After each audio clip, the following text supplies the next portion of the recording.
our run through of the Afghanistan papers of 2019. All of it is on the website, mikeslater.locals.com. This is super important. We must understand the depth of how much our leaders failed us. We must truly understand it is worse than you can fathom. Now, let me say this up front. You veterans, you did not fail. You were given a task, you accomplished it admirably, honorably. Our leaders failed you, and our leaders failed all of us.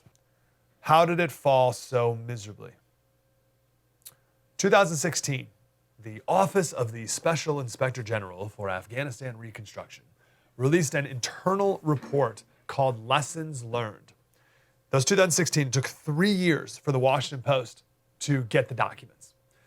The most important thing to understand here as we're going through this, these are off-the-record interviews. The people who were giving their assessments here were being 100% honest because this was all off-the-record stuff. These were not their public pronouncements or public PR statements.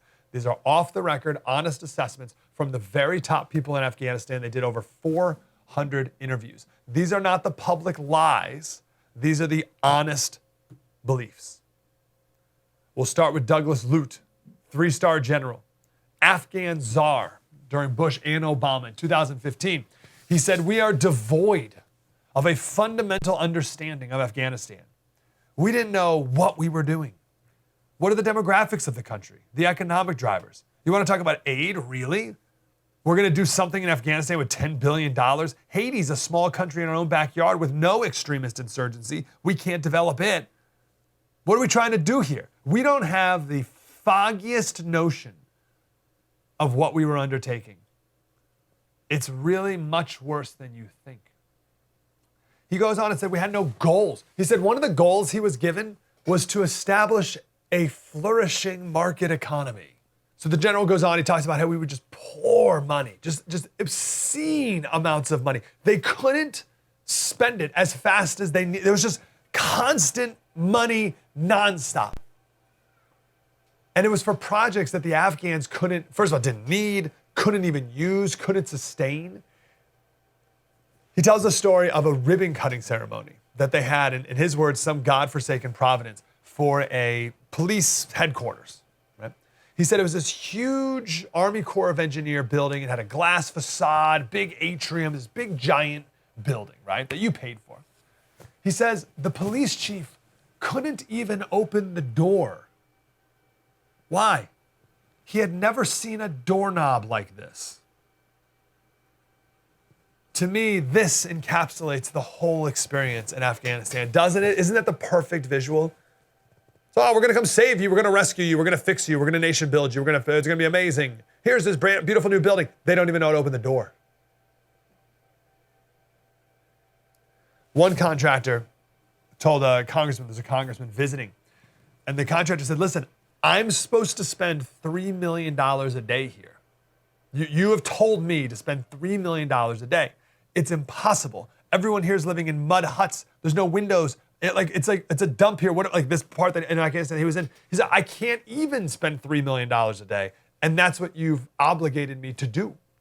Right? They just had too much money. You spent $335 million on a power plant outside Kabul. We built it, handed it over to the Afghans. It was operating at 2% of capacity. They couldn't afford to keep it going, / didn't even know how to keep it going. And now it's nothing. It's gone. It's waste. It's useless. $335 million. A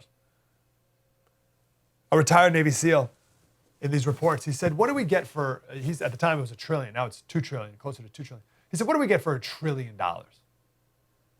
Okay, we killed bin Laden. Great. And this SEAL says, I said that Osama was probably laughing in his watery grave, considering how much we spent in Afghanistan. Washington Post, check this out. Several of those interviewed described explicit and sustained efforts by the U.S. government to deliberately mislead the public. They said it was common at military headquarters in Kabul and at the White House to distort statistics to make it appear that the United States was winning the war when that was not the case. Now, as we talk about this, think also of COVID. It's the same people operating in the same systems with the same lack of accountability.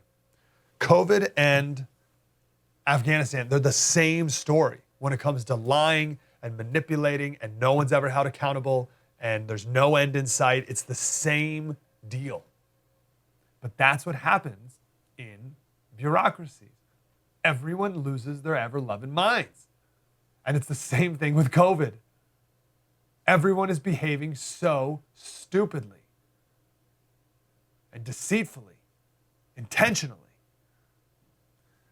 So Obama came to office, and one of these generals says there was so much pressure. This is a National Security Council official. Said there was so much pressure from the Obama White House to show that the troop surge, this was 2009, 2011, to show that it was working. So it's like, okay, we're doing this surge. Tell us it's working. Show us it's working. There's so much pressure. Here's what this National Security Advisor guy said. He said it was impossible to create good metrics. This is how bad things were. It was impossible to create good metrics. We tried using troop numbers trained, violence levels, control of territory. None of it painted an accurate picture. The metrics were always manipulated for the duration of the war. Always manipulated for the duration of the war. Same with COVID, by the way. And no matter what happened, they would try to spin it into a good thing. Suicide bombings in Kabul were portrayed as a sign of the Taliban's desperation, that insurgents were too weak to engage in direct combat. Meanwhile, a rise in U.S. troop deaths was cited as proof that American forces are taking the fight to the enemy. Do you see how they would spin everything? They would spin everything to make it a good thing, manipulating the White House and you the entire time. John Carafano, Naval War College strategist, he advised Marines in 2011. He said that these military officials in Afghanistan, they would spend tons of time churning out these color-coded charts that would try to spin their positive results. Here's what the guy said. They had a really expensive machine, and they would try to print the really large pieces of paper like in a print shop. And there would be a caveat that these are not actually scientific figures, or there's not a scientific process behind it. So they would just try to woo. They try to woo the White House or the Pentagon, whoever else, and how things are so hunky-dory here. Things are great. Look, here's a big giant chart we made, and it's blue. There's some blue and there's some green. See, it's awesome.